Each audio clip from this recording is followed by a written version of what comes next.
ఏందది? మర్యాద, పద్ధతి.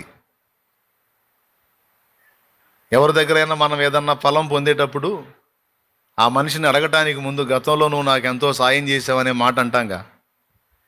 గతంలో నువ్వు నాకు ఎన్నోసార్లు ఆదుకున్నావు, ఈసారి కూడా కొద్దిగా అవసరత ఏర్పడింది, కొంచెం హెల్ప్ చేస్తావని అంటాం.